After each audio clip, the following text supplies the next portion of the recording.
Right, okay, so the problem here is it says you're given the first name and last name of a person on two different lines, and your task is to read them and print the following. Hello, first name, last name. You delved into Python, so obviously if that was Ross and Taylor, it'd say hello, Ross Taylor, exclamation mark. You just delved into Python. So let's have a go at that then. Right, so you'll see the problem here. Here's our first name that's been input. Here's our last name, and it's going to print the full name. Going to call this function that's going to return the or in which case, no, this is just having a procedure rather than a function, which isn't particularly great, but still, I suppose if this is the purpose of the function, then it's fine. So A and B are our first name and last name that's been sent to the function, or in this case, a procedure, and we want to print.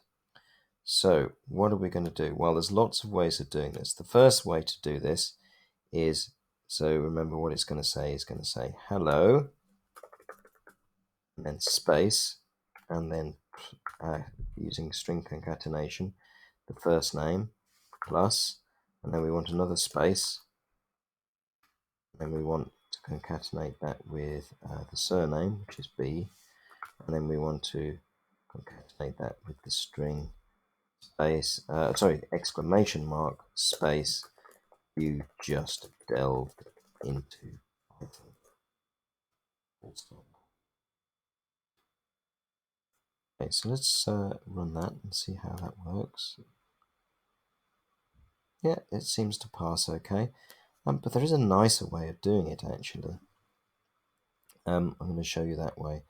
And this is called string injection. So basically, what we're going to do is we're going to say, remember it's going to say hello, and then the first name, and that's a string. So I'm going to put %s meaning string, and then %s meaning so first, this is a first name string, second name string, and then exclamation mark, you just delved into Python.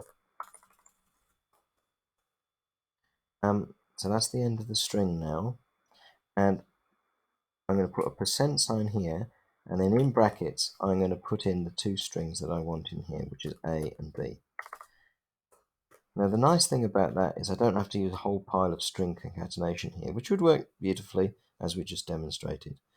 But instead we're just going to inject these values, A and B, which are strings, into this string here. Okay, so that's why we've got this placeholder, which is our first string, and that's going to be replaced with this value A, which is being passed the first name, and then this one here, this is going to be B, so that's going to be the second name. This is called string injection. Okay, so just write this way of building strings. It's called string injection because we're injecting, if you like, these values into this string here.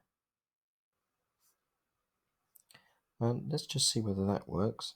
So we're going to run that code. And I'm missing the full stop, notice, at the end. So it's worth just running that. I'm missing that full stop there. And again. And this time it's correct. So let's submit that code. Dun, dun, dun. And we get success.